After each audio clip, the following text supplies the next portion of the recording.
Então, vamos, começando a gravar. Hoje a gente vai entrar no capítulo 14, a lição de Nicodemos. Alguém conhece a passagem, porque essa passagem de Nicodemos está no Evangelho de João, só no Evangelho de João, tá? Algumas passagens só tem no Evangelho de João, e essa é uma delas. Alguém conhece a passagem de Nicodemos lá no Evangelho de João? Eu sei que muitos conhecem, a gente conhece muito, né, das passagens, a gente conhece as frases mais famosas, né? E uma das frases mais famosas dessa passagem é essa que Jesus fala para ele, que é necessário nascer de novo, né? Alguém conhece a passagem de Nicodemos? Eu conheço, Elaine. Conhece, né? Sim.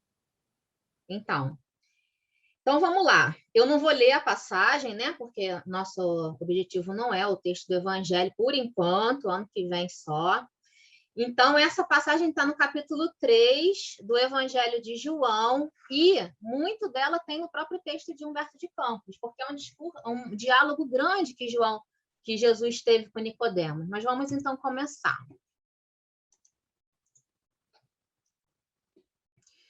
Em face dos novos ensinamentos de Jesus, todos os fariseus do templo se tomavam de inexcedíveis cuidados pelo seu extremado apego aos textos antigos.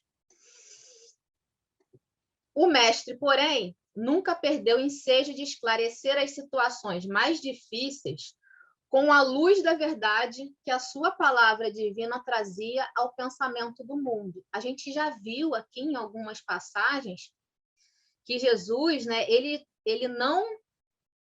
não colocava de lado os ensinamentos do Velho Testamento, né, que eram os livros que os judeus usavam na época de Jesus e usam até hoje para estudar. Jesus não colocava, até porque o Velho Testamento foi a primeira revelação.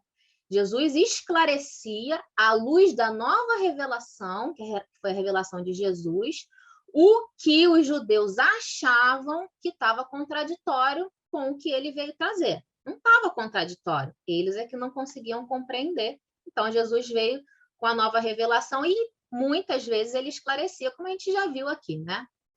Grande número de doutores não conseguia ocultar o seu descontentamento, porque, não obstante suas atividades derrotistas, continuavam as ações generosas de Jesus, beneficiando os aflitos e os sofredores. Discutiam-se os novos princípios no grande templo de Jerusalém, nas suas praças públicas e nas sinagogas.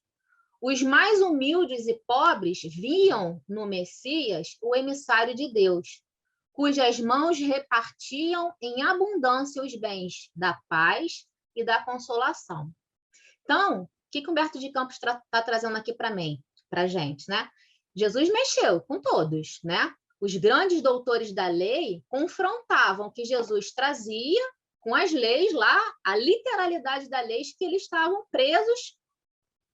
Muitos sabiam, né, dos ensinamentos profundos que estavam ali. Outros não conseguiam compreender, e os que sabiam não queriam também esclarecer tanto assim, né?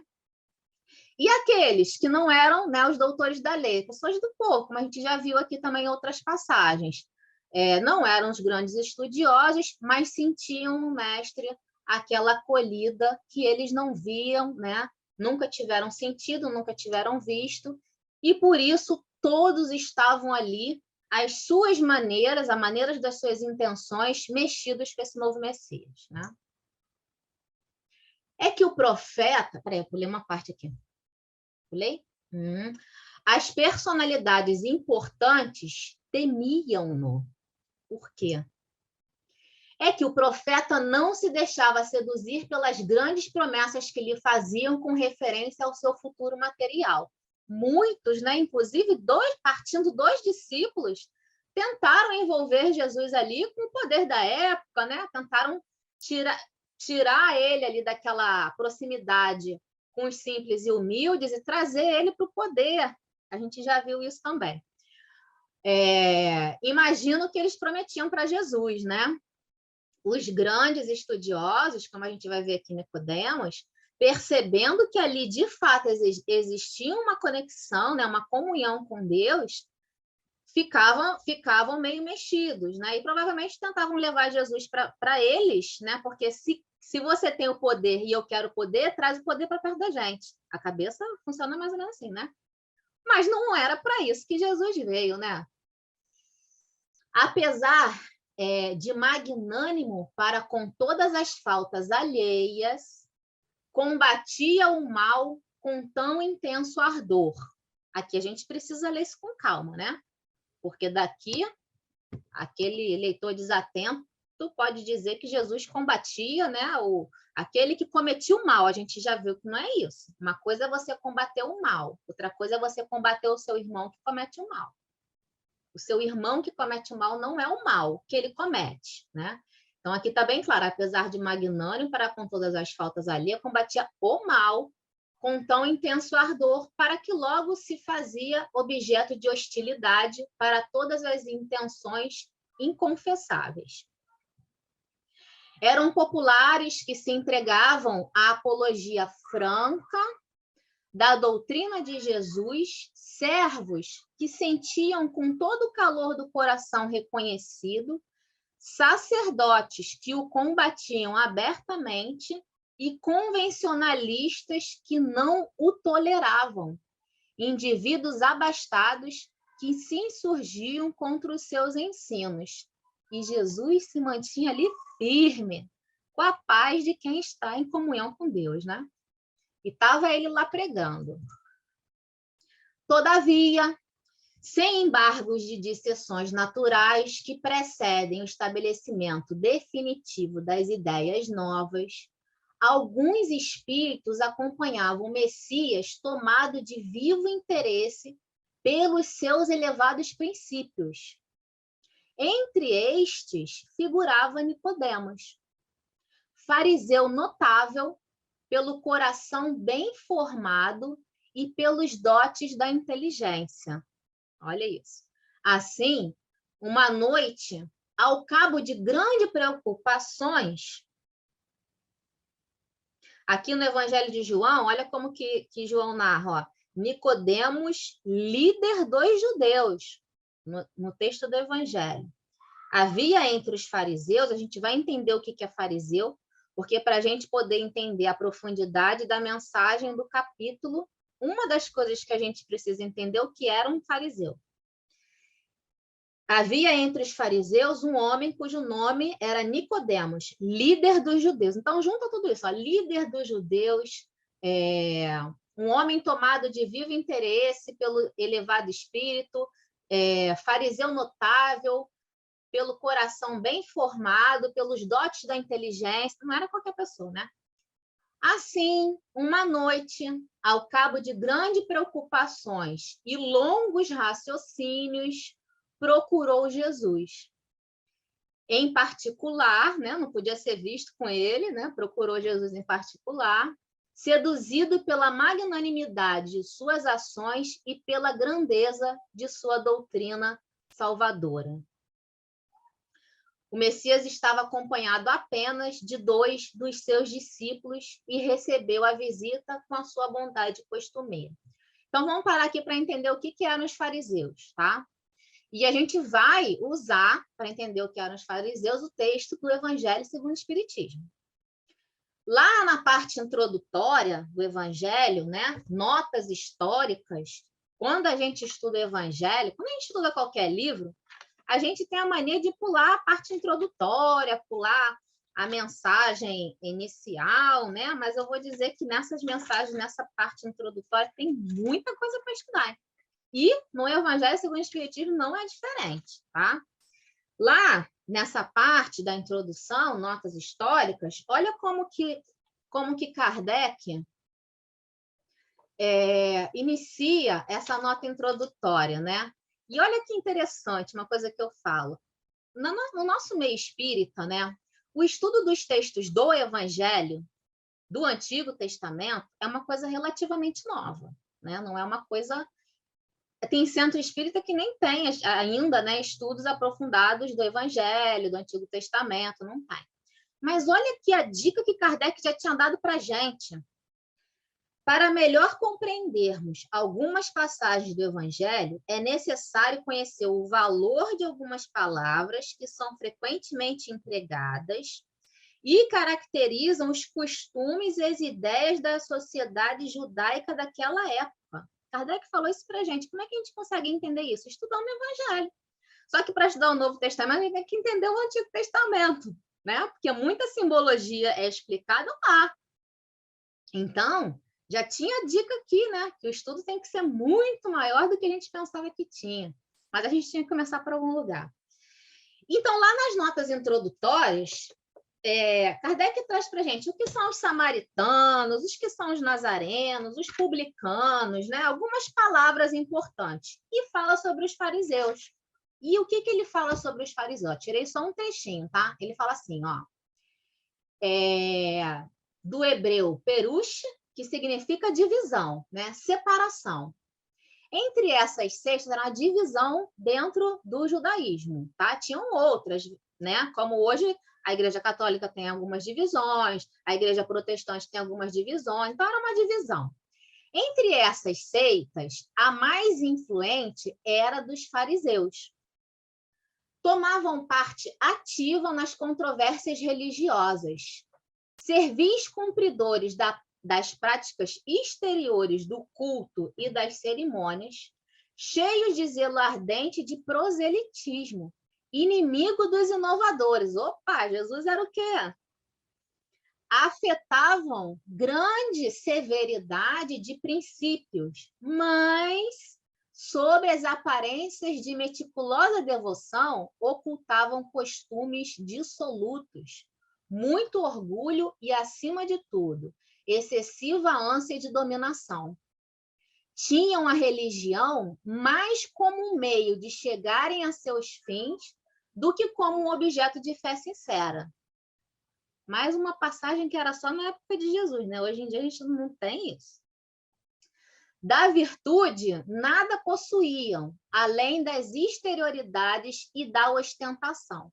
Entretanto, por umas e outras, exerciam grande influência sobre o povo, a cujos olhos passavam por santas criaturas.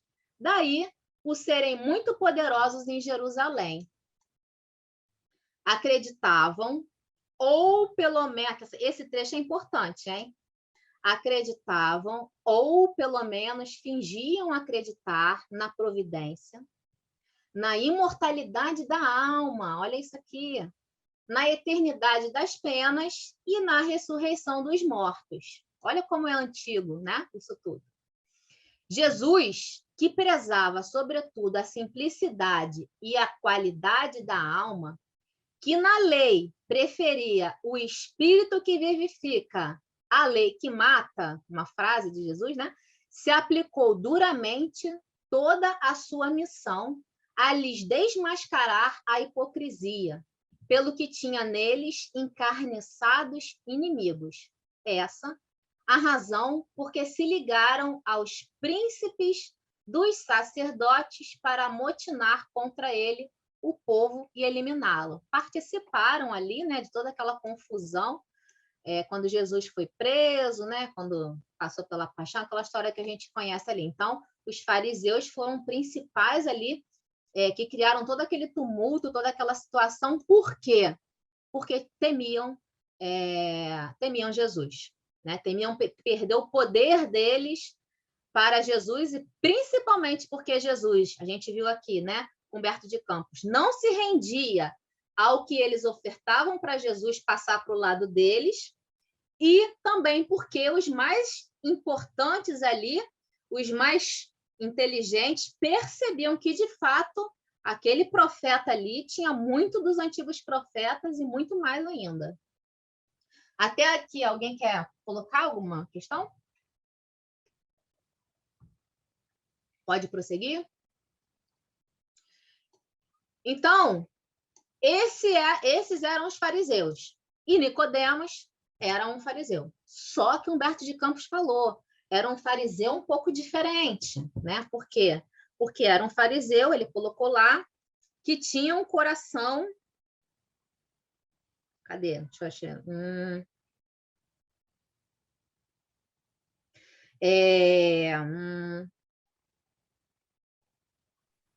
Coração bem formado, Isso, e Elza. pelos dotes da inteligência. Estou tentando achar aqui, mas minha dislexia não deixa. Isso aí, Elza, obrigada. Então, vamos prosseguir, ó. Então, Nicodemos foi procurar Jesus para tirar ali umas dúvidas nessa. Gente, a gente leu aqui o que é um fariseu, né? Além da gente ler o que é um fariseu, o que o poder de um fariseu representava para a sociedade, a gente leu o que Nicodemos representava dentro dos fariseus e dentro dos judeus, né? Agora vocês imaginam um fariseu procurando um nazareno. Jesus, né? Nazareno, né? Muitos debochavam dele, né? Porque Nazaré, a cidade que ele cresceu, era uma aldeiazinha insignificante. Então, eles tratavam Jesus por Nazareno, porque Nazareno, né? Era assim, um Nazareno. Por isso que Nicodemos teve que procurar ele à noite, imagina, para tirar dúvida, para esclarecer. Mas olha como que um coração que já está, né, um pouco mais elevado, uma inteligência um pouco mais elevada, já reconhece, né, naquela fala, um grande emissário de Deus. Mestre, e chama ele de mestre. Bem sabemos que vindes de Deus. Bem sabemos, eu não sei quem que ele está incluindo nesse sabemos aí, né? Pois somente com a luz da assistência divina poderia realizar o que tens efetuado, mostrando o sinal do céu em vossas mãos. Elaine, dá licença. Elza, Posso falar? Pode. As questões dos fariseus, que eles conheciam o Velho Testamento, eles já sabiam da vinda do Messias. Ele já, naturalmente, como já tinha um coração mais aprimorado, né, uma inteligência mais aprimorada, ele, como muitos dos outros, né, já sabiam que Jesus era o emissário de Deus. Sim. Mas os outros tinham o rigor da lei, queriam, assim... Medo, né? Medo de perder a supremacia, né? Isso, E né? esse já tinha uma humildade no coração, né? Por Sim. isso que eu acho que ele chamou Jesus de mestre, não é isso? Sim, com certeza. Eu acho também, Elza. Também concordo com você. Ele já é, apesar de estar ali, né, dentro dessa comunidade, né, desse grupo, né, que tinham todos esses pensamentos materiais, ele já tinha um coração mais desperto, né? E apesar de Jesus ainda não ter passado pelo Calvário, né, porque muito também do reconhecimento de Jesus como Messias que eles tiveram depois, porque o Calvário dele está relatado inteiramente no Antigo Testamento, né? Apesar dele não ter passado, o que ele fez até esse momento já estava também lá, né? Já denunciava, já mostrava que ele era o Messias, para quem quisesse ver, quem tivesse olhos de ver, né? Então, sim, eu concordo com você. Muitos, né, sabiam, percebiam, mas queriam combater. Como foi combatido? Mas aqueles que estavam com o coração mais... Gamaliel, por exemplo, né, que era um grande doutor da lei, que Saulo ia substituir, né? Era também um judeu muito respeitado, reconheceu, né, também nos ensinamentos, reconheceu também em Jesus o Messias. Tanto é que ele saiu antes do tempo que ele deveria sair, né, para Paulo tomar o lugar dele, Saulo, né? E foi tido como... Foi para o deserto, né? Tem toda essa passagem que Gamaliel foi para o deserto e tal, porque ele, quando viu as escrituras, as anotações de Levi que chegaram à mão dele, ele percebeu, ele falou, é o nosso Messias, ensinamento puro de amor. Porque no Antigo Testamento tem muito, né? Muito do amor que o mestre falava, só não era enxergado pelos corações endurecidos. Então, eu concordo plenamente com você, Elza, é isso mesmo. Quer colocar mais? Podemos prosseguir. Mestre, Bem sabemos que vindes de... já li essa parte aqui, né? Tenho empregado a minha existência em interpretar a lei, que era o que os fariseus faziam, né? Mas desejava receber a vossa palavra sobre os recursos de que deverei lançar mão para conhecer o reino de Deus. Eu conheço a lei e os profetas de cabo a rabo, mas eu não sei se esse é o recurso para alcançar o reino de Deus e venho aqui te pedir para me esclarecer. O mestre sorriu bondosamente e esclareceu. Primeiro que tudo, Nicodemos, não basta que tenhas vivido a interpretar a lei. Aqui a gente começa a trazer para o nosso coração, né? Porque se a gente não trouxer o que a gente estuda, o que a gente lê, as mensagens para o nosso coração, a gente está só lendo também, né? E escutando historinha da vida de Jesus.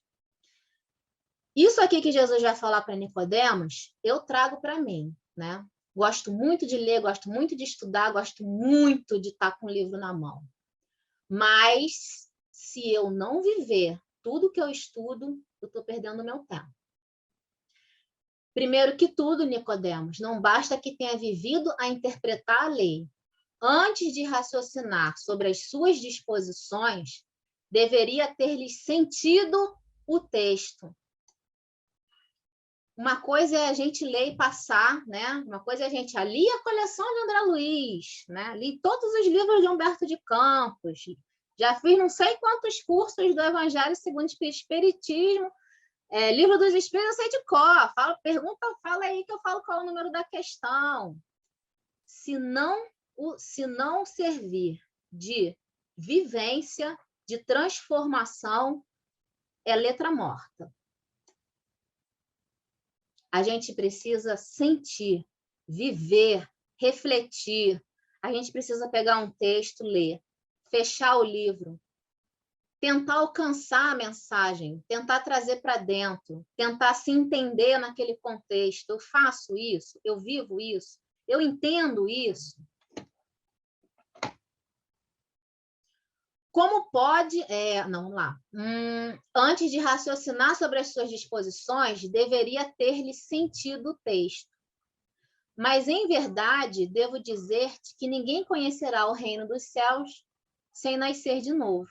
Ou seja, né? Tudo que Nicodemos precisava saber estava lá. Só que ele só lia, interpretava a letra da lei, né? Não vivia, não sentia. E aí essa frase famosa da passagem, né? Em verdade, devo dizer-te que ninguém conhecerá o reino do céu sem nascer de novo. E aí eu pergunto para vocês, está exatamente assim no Evangelho?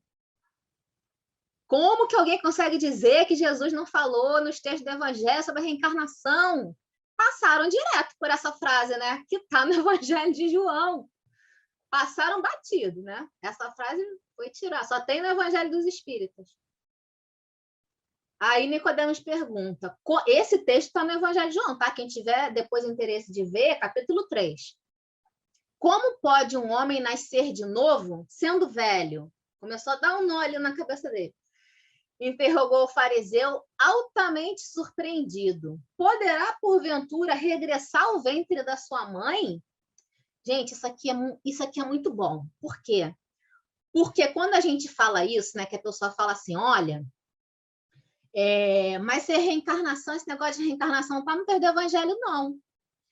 A frase perfeita para você abrir e mostrar quando vale a pena, né? Quando não vale a pena, você não deve estar, não. Mas quando vale a pena, a frase para abrir e mostrar é essa, não tem outra. Aí, eu já vi várias situações, como assim, mas isso aí é no sentido figurado. Não. Jesus não está falando de forma figurada aqui com Nicodemos. Jesus falava por parábolas, Jesus falava de forma figurada sim, mas aqui ele está sendo direto. No texto do Evangelho está assim, e ele está sendo direto. Ele não está falando de forma figurada. Não dá para dizer que ele está falando de forma figurada aqui, não.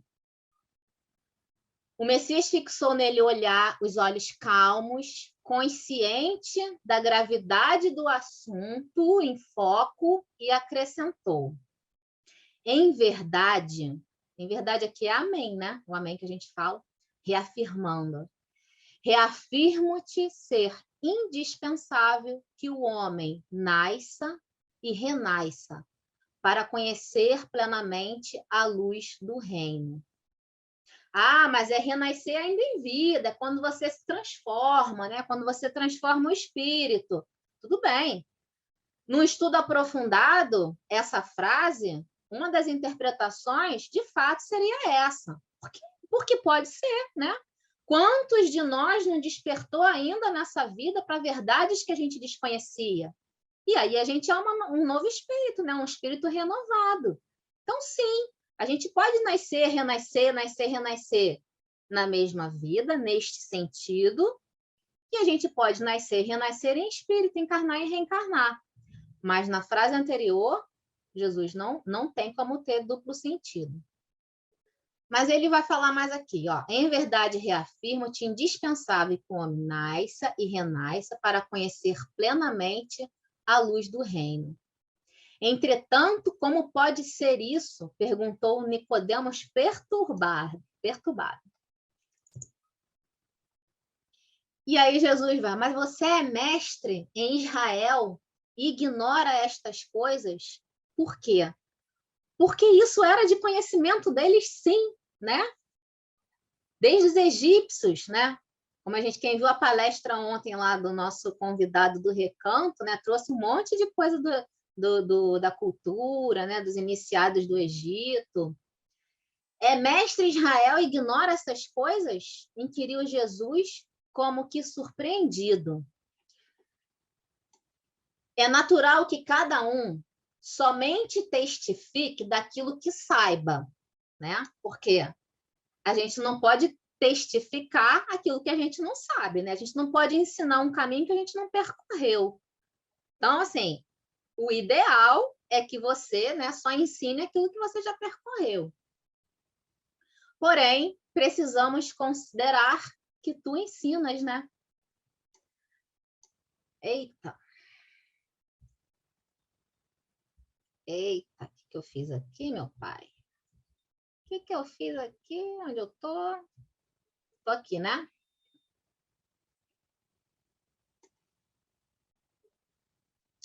Precisamos considerar que tu ensinas, né? Apesar disso, não aceita os nossos testemunhos.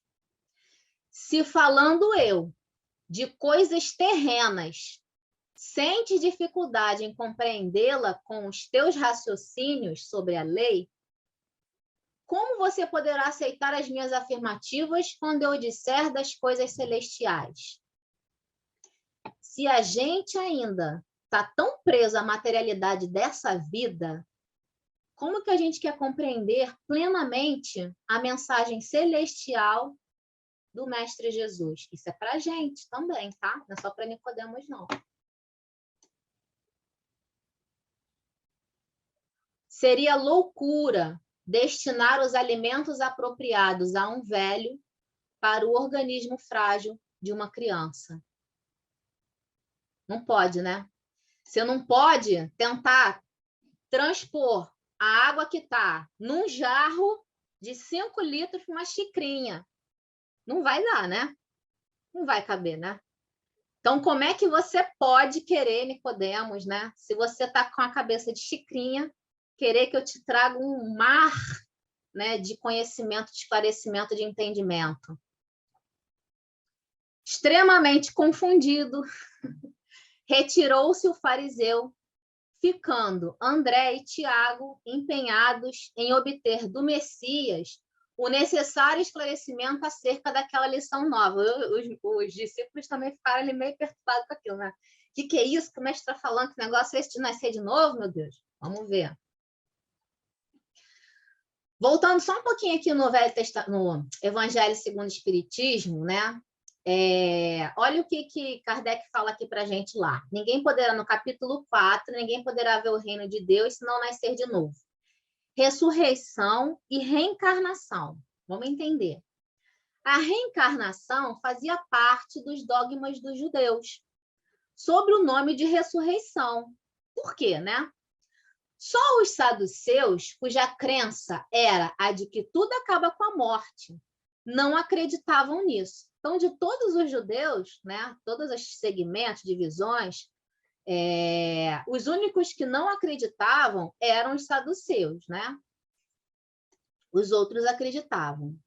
As ideias dos judeus sobre esse ponto, como sobre muitos outros, não era claramente definida, porque apenas tinham vagas e incompletas noções acerca da alma e da sua ligação com o corpo. Mas eles conheciam, viu? Conheciam, sabiam que tinha uma alma, né? Um espírito individualizado e um corpo material.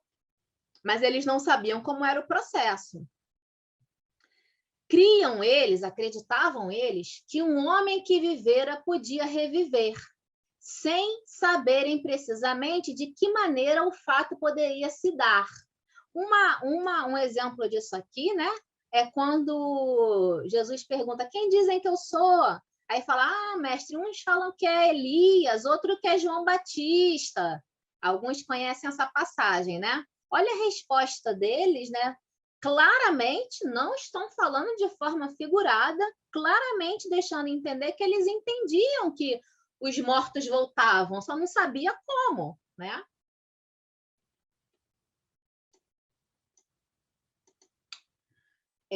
Designavam pelo termo... peraí. Acreditavam eles que um homem que vivera podia reviver, sem saberem precisamente de que maneira o fato poderia dar-se. Designavam pelo termo de ressurreição, o que o Espiritismo mais judiciosamente chama de reencarnação. Com efeito, a ressurreição dá a ideia de voltar à vida o corpo que já está morto, o que a ciência demonstra ser materialmente impossível. Sobretudo, quando os elementos desse corpo já se acham desde muito tempo dispersos e absorvidos pela natureza, né? A reencarnação é a volta da alma ou espírito à vida corpórea, mas em outro corpo, especialmente formado para ele e que nada tem de comum com o antigo. Então, esse aqui é um trechinho lá do capítulo 4 que eu trouxe, porque Kardec fala claramente aqui que os judeus sabiam, sim, do retorno, só não sabiam como isso se dava.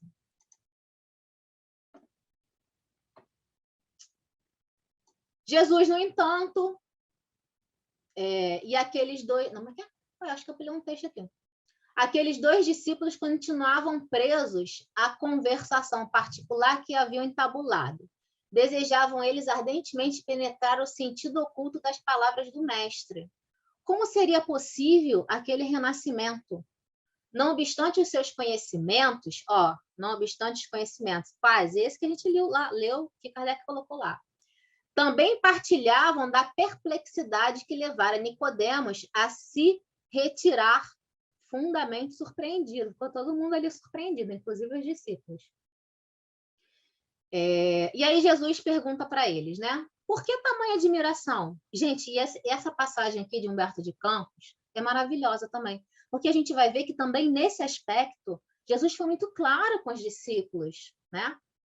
Por que tamanha admiração em face dessa verdade? Perguntou Jesus bondosamente. As árvores não renascem depois de podadas? Com respeito aos homens, o processo é diferente, mas o espírito de renovação é sempre o mesmo. O corpo é uma veste. Olha isso, gente, que Jesus está falando para os discípulos. O corpo é uma veste, o homem é o seu dono. Toda roupagem material acaba rota, velha, né? Estrapilha. Porém, o homem, que é filho de Deus, encontra sempre em seu amor os elementos necessários à mudança do vestiário. A morte do corpo é essa mudança indispensável. Porque a alma caminhará sempre, através de outras experiências, até que consiga a imprescindível provisão de luz para a estrada definitiva no reino de Deus, com toda a perfeição conquistada ao longo dos rudes caminhos. E olha o que eu acho interessante nisso aqui, né? Que está nas entrelinhas que o meu olhar viu, não sei se eu estou certa, né? será que se Nicodemos tivesse continuado ali, porque Jesus falou para ele, né? Eu não posso te dar mais do que isso, né? Que você não vai compreender, né? E Nicodemos foi embora, né? Tô ali meio perturbado. Mas para os discípulos, não. Para os discípulos, ele abriu um pouco mais, né? Dos ensinamentos. Por quê, né? Porque não... E olha a diferença, né? Um fariseu estudioso, os discípulos simples e humildes, né? Mas corações preparados para receber, né? Então, olha como essa questão de inteligência, de poder, né? Não tem nada a ver. É o coração que está preparado para receber a mensagem. Não tem nada a ver com posição social, não tem nada a ver com nada material. Tem a ver com o espírito, né? Porque os apóstolos, eles já trabalharam isso em outra encarnação. Eles já vieram com o espírito preparado para a verdade. E o outro ainda estava engatinhando nesse processo, né? Provavelmente, Elza. Provavelmente sim. Mas é uma coisa assim, isso, né, essa interpretação que você está falando que eu acho perfeita, é uma coisa que é uma coisa do espírito, né? A nossa visão ali para o material que eu estou falando não consegue enxergar isso, né? Porque é poder, inteligência, né? Isso não é do espírito, né? E é justamente isso que você está falando, são corações, espíritos preparados já, mas estavam numa roupagem simples, né? Então, olha como é interessante isso, né? Ele foi embora, né? Ele não ia conseguir absorver, os discípulos não. Justamente por isso, né? Que está falando, eram espíritos que, apesar de estar ali, né? Como disse Humberto de Campos, andrajos de simples pescadores, eram corações já preparados. Porque tem que ter preparado no sentimento e na razão, né? Ali tinha o sentimento, e a razão, com certeza, era de outra vida. Porque eles não tinham o estudo como o outro tinha, né? Mas o outro não tinha a sensibilidade de perceber o que o ensino trazia. Ele ficava no decoreba só, né? Isso que você está falando é muito interessante, sabe por quê? A ausência de cultura, né, de conhecimento, não significa ausência de capacidade de entender as coisas, né? E eu já vi muito isso. Pessoas que não tinham muita cultura, muito estudo, mas tinham um pensamento lógico maravilhoso para o que era dado para elas entenderem. Estão conseguindo entender o que eu estou falando? E às vezes, né, pessoas, né, por exemplo, eu conheço pessoas de uma certa idade, né, a gente quando tem uma certa idade tem dificuldade com as tecnologias novas, né?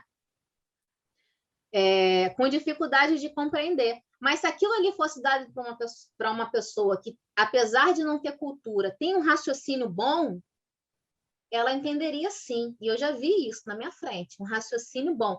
Só que a pessoa não sabe se expressar muito por palavras, né? Mas o que ela expressa ali, que ela compreendeu, às vezes eu me surpreendo.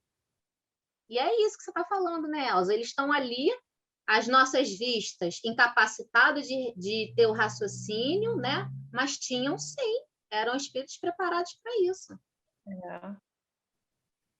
Vamos lá, alguém quer falar mais? Podemos prosseguir. O corpo é uma veste, provisão. Tá, aqui a gente já leu, vamos lá. André sentiu que uma nova compreensão lhe felicitava o espírito simples e perguntou. Simples, gente, é o que a gente está falando aqui agora. Simples não é ignorante. Ser simples é ser uma pessoa que não complica.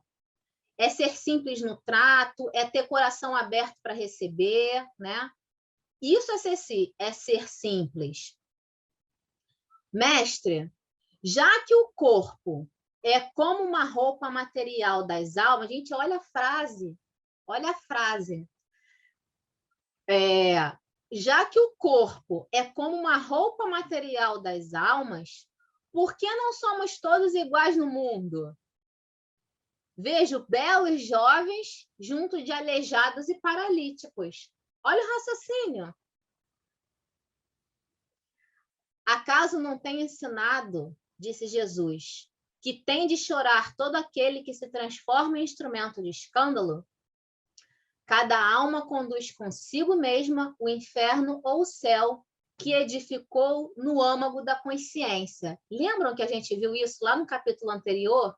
Quando a gente falou, até o Francisco trouxe, o Arthur trouxe também, né? Que a gente falou sobre Deus não pune, né? É a nossa consciência que sente pesada quando desperta. Jesus falou, Deus não desce do seu amor divino para punir um de cada vez, né? Que a lei dele, a lei de causa e efeito, a lei de progresso, a lei de destruição, a lei de amor, a lei de trabalho, são leis universais. E sobre o manto dessas leis, as nossas ações vão responder, né? E vão voltar para a gente na medida do que a gente produzir, né? Cada alma conduz consigo mesmo o inferno ou o céu que edificou no âmago da consciência. Seria justo conceder-se uma segunda veste mais perfeita e mais bela ao espírito rebelde que estragou a primeira? Se você estragou seu corpo material, em consequência você danificou o seu perispírito, né? Que é nele que fica impregnada as impressões que a gente sofre no nosso corpo material. Você quer voltar com um corpo material que vai usar a forma do seu perispírito para ser construído. Perfeitinho? Não, né? Não vai voltar perfeitinho. Eu tenho um livro que eu adoro, que é um livro para trabalhar com jovens, que ele traz, esqueço o nome dele, mas o que ele é? Cartas de espíritos de jovens que desencarnaram precocemente, em razão de diversas... Aí o livro, o autor divide, né, por experiências, por exemplo, doenças sexualmente transmissíveis, AIDS, né, alcoolismo, que é uma coisa muito grave para os jovens, né, uso de drogas. Então, são espíritos que desencarnaram em razão dessas questões, retornaram e depois relataram, escreveram cartas relatando. E tem uma que era de um espírito, que a programação reencarnatória dele, eu não vou me lembrar exatamente os valores, tá? Mas digamos, a programação reencarnatória dele era de viver, sei lá, 70 anos. Só que ele se transformou num alcoólatra, né? Então, agrediu o corpo material e refletiu no corpo perispiritual dele. Morreu, não cumpriu a programação reencarnatória, desencarnou, digamos, 10 anos antes, né? Na vida seguinte, ele veio, já nasceu uma criança doente e viveu 10 anos com aquela doença, né, causada pelo alcoolismo, e cumpriu, sofrendo, né, as consequências necessárias, o restante da vida que ele deveria ter cumprido na vida anterior e não cumpriu, por obra dele próprio. Então, olha que interessante, né? E é assim que funciona. É isso que Jesus está falando aqui. Cada alma conduz consigo mesmo o inferno ao céu que edificou no âmago da consciência. Seria justo conceder uma segunda veste mais perfeita e mais bela ao espírito rebelde que estragou a primeira? Que diríamos da sabedoria de nosso Pai se facultasse as possibilidades mais preciosas aos que as utilizam na véspera para o roubo, o assassínio e a destruição. Os que abusaram da túnica da riqueza vestirão depois as dos fâmulos e escravos mais humildes, como as mãos que feriram pode vir a ser cortadas. Aqui vai ter um trecho interessante para a gente pensar, que a gente já falou sobre isso em outro estudo. Jesus está falando de quê aqui, né? Está falando da lei de causa e efeito, né? Que a gente já estudou, a gente já conhece. Mas olha o que ele vai falar em seguida, em resposta ao que Tiago vai perguntar para ele, né? Senhor, eu compreendo agora o mecanismo do resgate, murmurou Tiago, externando a alegria do seu entendimento, mas a alegria dele de entender, né? Entendi. Mas observo que, desse modo, o mundo precisará sempre do clima de escândalo, do escândalo e do sofrimento, desde que o devedor, para saldar seu débito, não poderá fazê-lo sem que outro lhe tome o lugar com a mesma dívida. Ou seja, matou, na outra vida tem que morrer. Aí morreu, aí o outro que matou tem que matar. Aí vira um círculo, né, sem fim. O mal causou o mal, tem que sofrer o mal, mas também vai causar o mal. É isso, mestre. Então, não vai ter cura nunca esse planeta, né? E muitos que criticam o espiritismo, né, principalmente justamente a lei de causa e efeito, falam assim, pô, mas assim o espírito vai viver uma vida atrás da outra sofrendo, nunca vai sair desse ciclo, né? Vai viver o tempo inteiro assim. Que lógica tem nisso? Porque não leu o segundo capítulo, né? Tem a lei de causa e efeito? Tem. É uma lei divina? É. É para todos? É. Porém,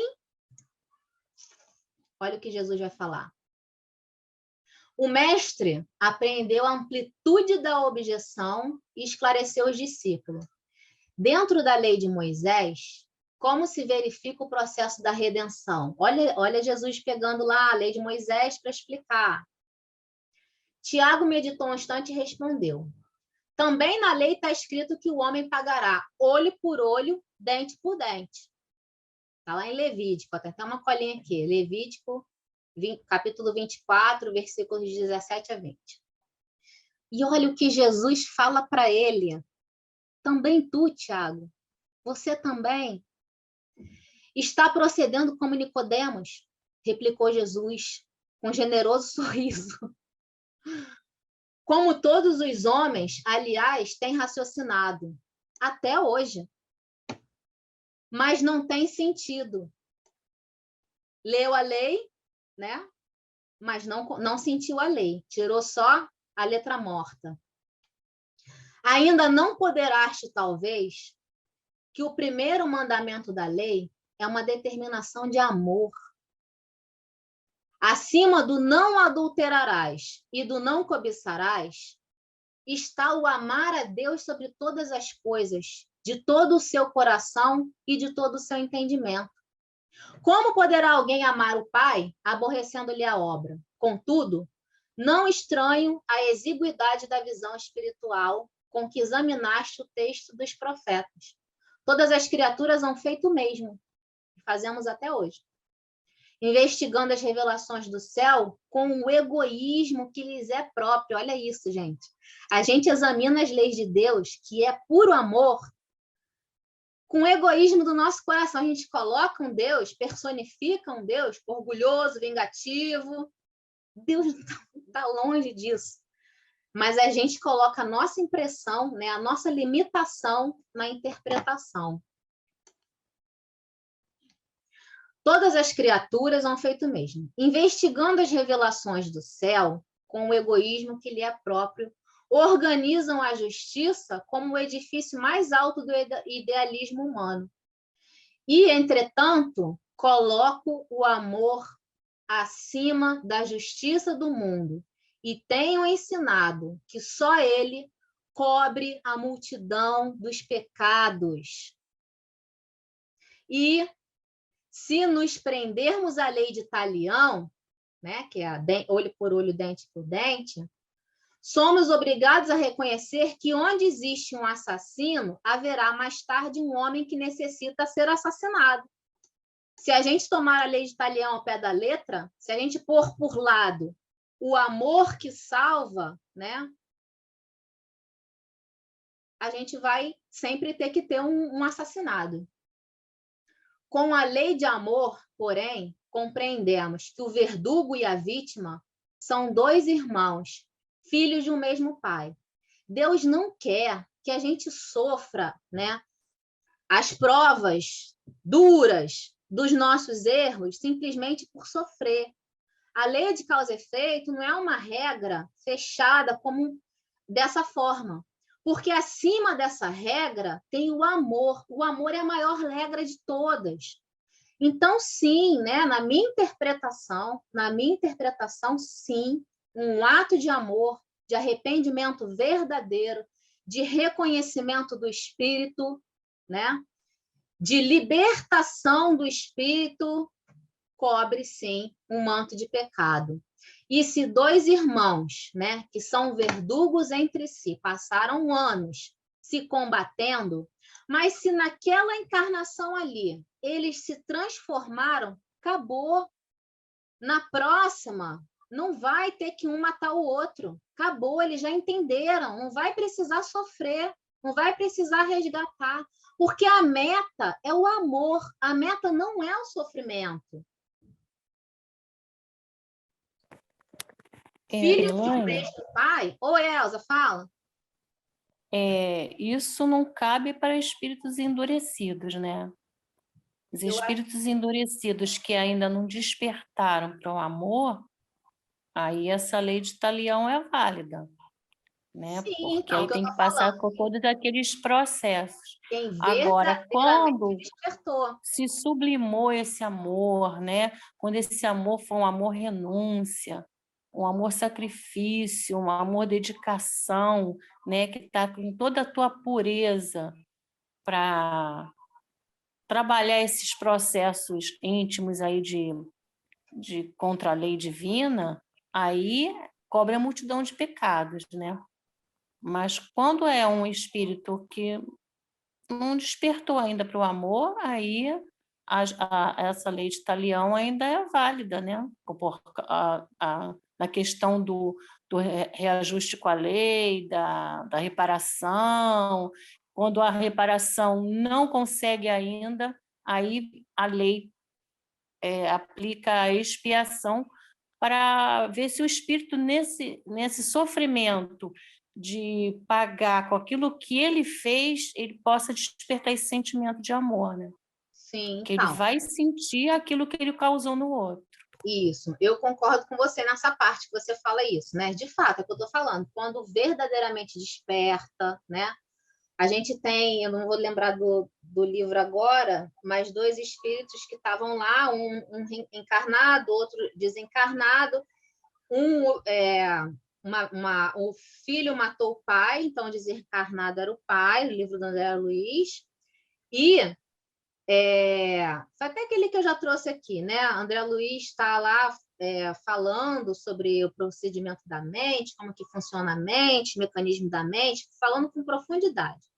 E eles não conseguem auxiliar aqueles dois espíritos, né? E vem um espírito sublime de amor e abraça os dois.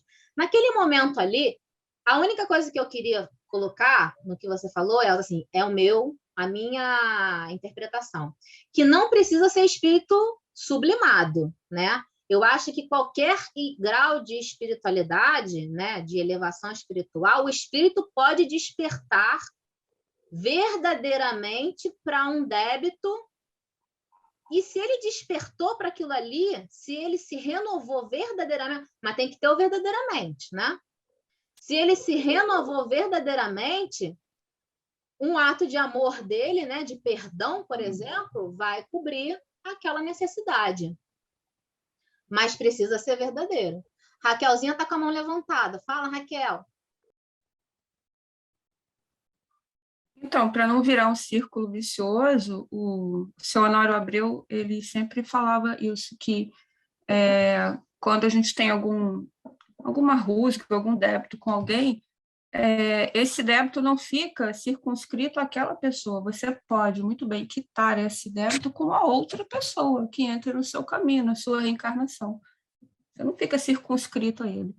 Porque senão você pode passar eras e eras sem se encontrarem, sem reencontrar. Então, se você, por exemplo, se eu tenho uma briga com a Elaine, a gente se desentendeu por algum motivo e causou até um evento drástico, mas eu posso quitar essa minha, vamos dizer assim, queda, né, com o Francisco, por exemplo, numa outra passagem que eu venha. Então, quer dizer, a minha parte ficou quitada, resta a parte da Elaine agora, porque senão a gente fica muito preso um ao outro e se torna esse ciclo vicioso, ou então a gente fica parado esperando que o outro tenha condição de reencarnar, que a gente tenha condição de reencarnar junto.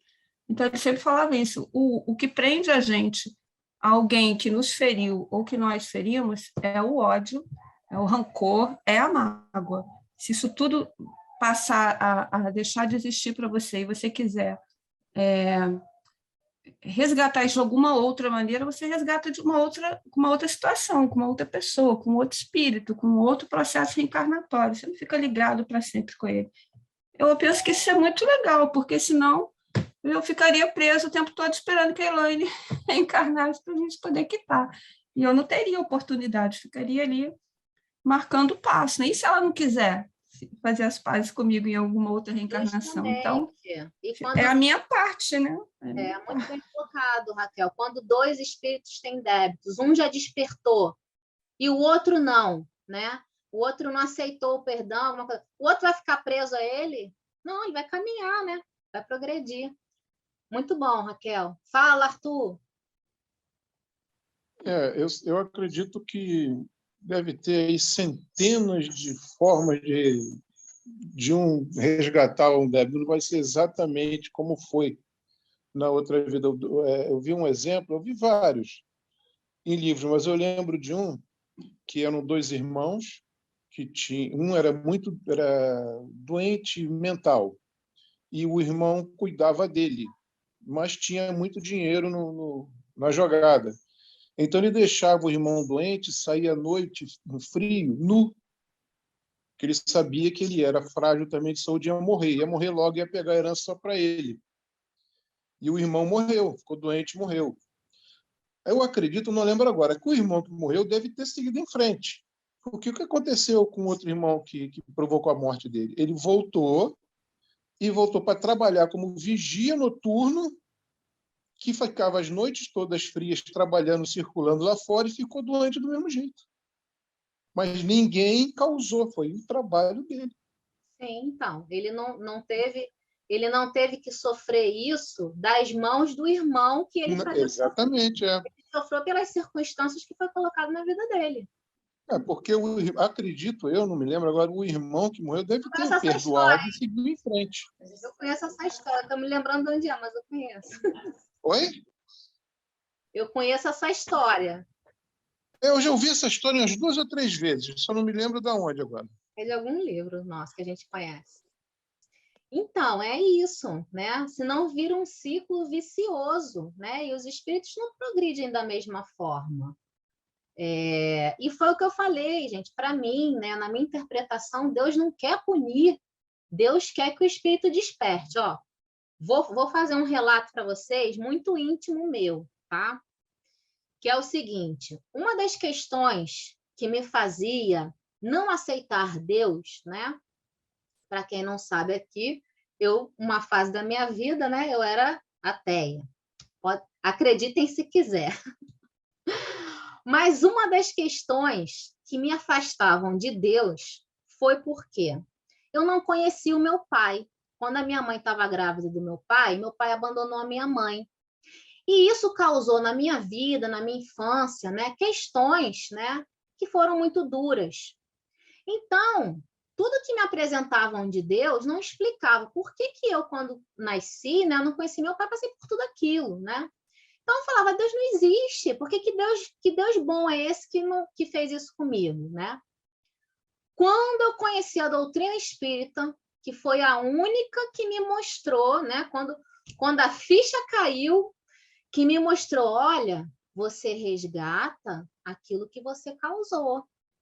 Falei, gente, em alguma vida eu tenho a certeza que eu abandonei um filho. Agora, o meu pai necessariamente é o filho que eu abandonei?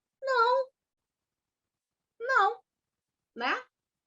Mas eu tenho certeza que em alguma vida eu abandonei um filho.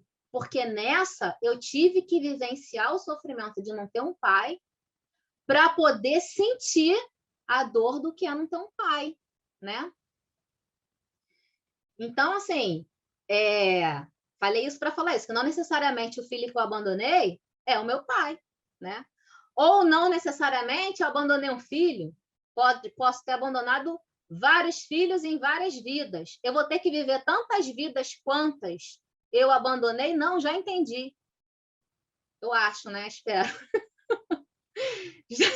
já entendi, entendeu? Então, digamos, eu abandonei 5 filhos aí, vidas para trás. Essa é a segunda vez que eu fui abandonada. Eu vou ter que abandonar mais 3?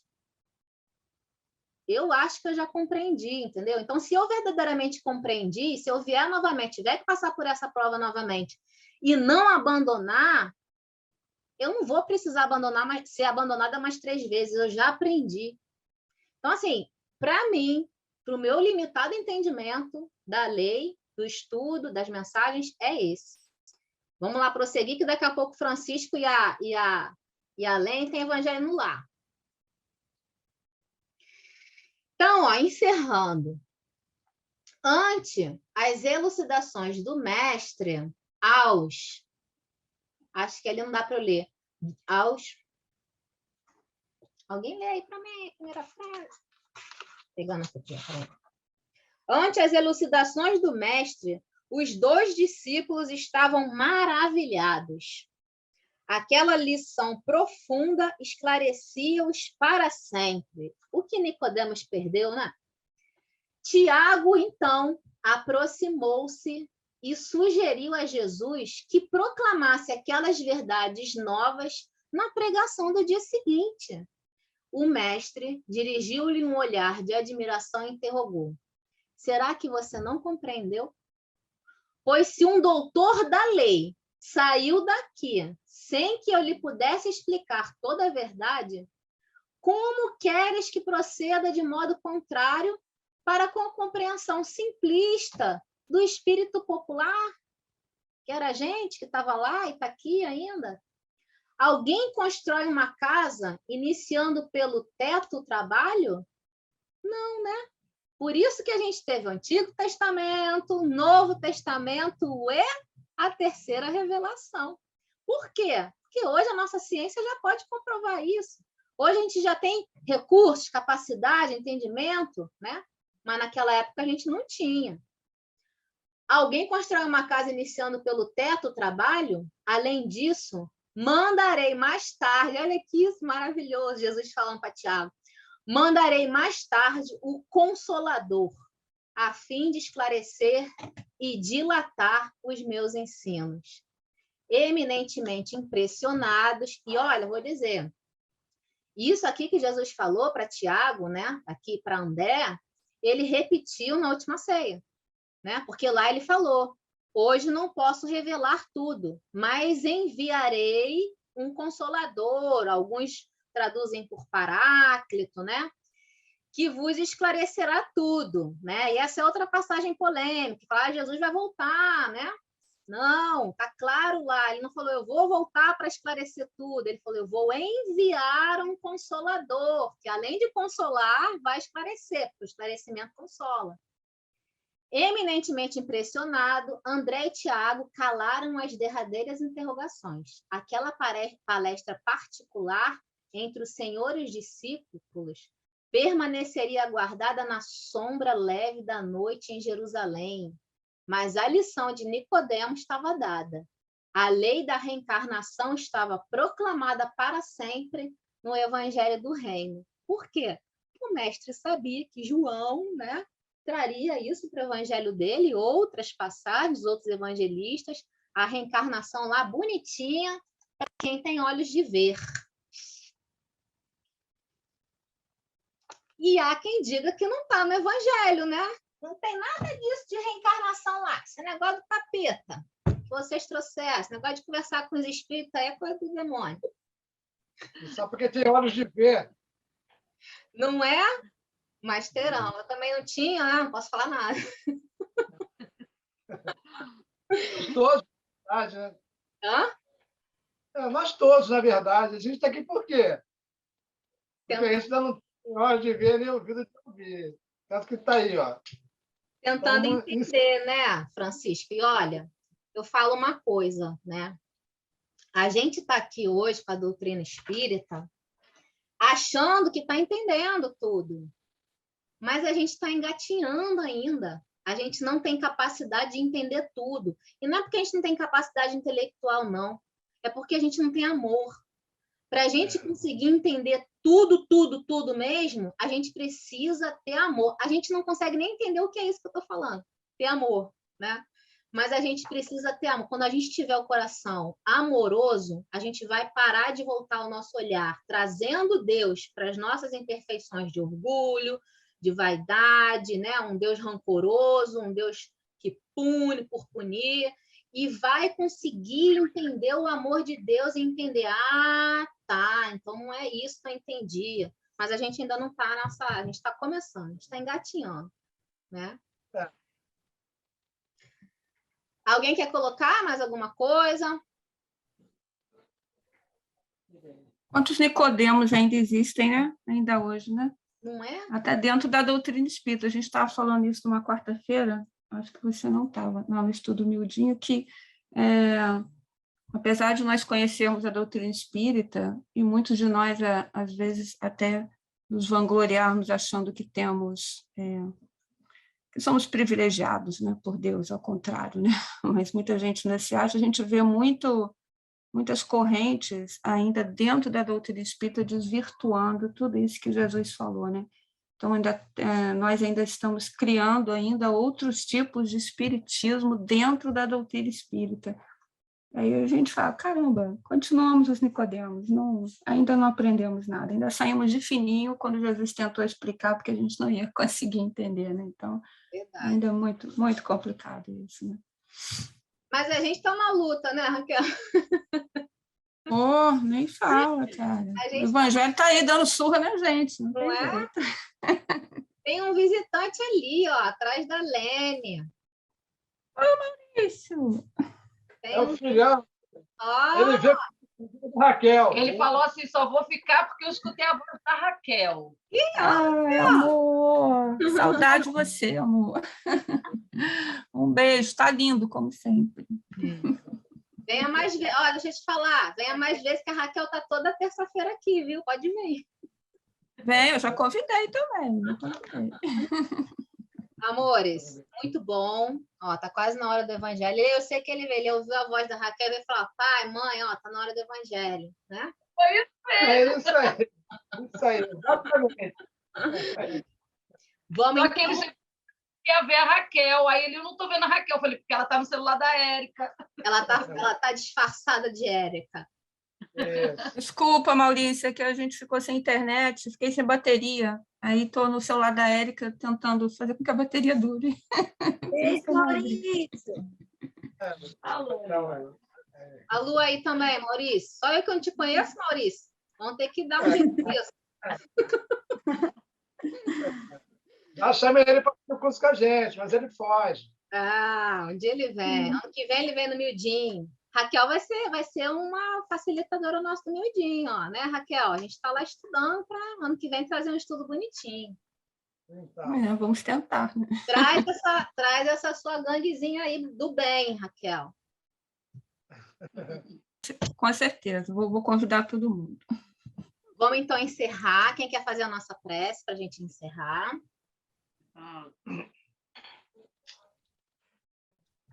Posso fazer, Elaine? Vai, mamãe, então, por favor. Senhor Jesus, apesar de tudo que já tenha nos dito, apesar de sabermos a letra, como diz Elaine, né, totalmente, muito, muito mesmo, ela ainda, por vezes, ainda não desabrochou no nosso coração. Continua ainda uma semente, um tanto fechada, resistente, mas com a tua luz, com o teu sol que irradia sempre acima de nós e penetra em cada um de forma diferente, mas penetra. Essa semente endurecida vai se transformar numa linda flor e dar um lindo fruto, com certeza. Aguardamos esse tempo com ansiedade. E como Nicodemos, muitos de nós ainda procuram a verdade, mas muitos procuram fora de nós, quando a verdade está dentro de cada um. A gente só precisa voltar esse olhar para nós mesmos, que nós encontraremos Jesus. Então, Jesus, ensina-nos a te achar, a te encontrar, porque quando chegar esse momento em que estivermos frente a frente contigo e me perguntares o que queres de mim, nós saberemos responder, porque agora essa pergunta ainda nós não temos resposta. Então, Jesus amado, que a nossa semana possa transcorrer assim, com a tua luz a nos fortalecer, a nos aquecer os nossos corações, para que esse amor se fortaleça e irradie de todos nós, encontrando aquele mais próximo, encontrando aquele mais afastado. Que os nossos corações se abram para o perdão, para a fraternidade e para o verdadeiro amor, pois só assim deixaremos de ser o Nicodemos da atualidade e passaremos a seguir firme ao seu lado. Gratidão, Senhor Jesus, e a todos os espíritos que estiveram junto de nós nessa noite.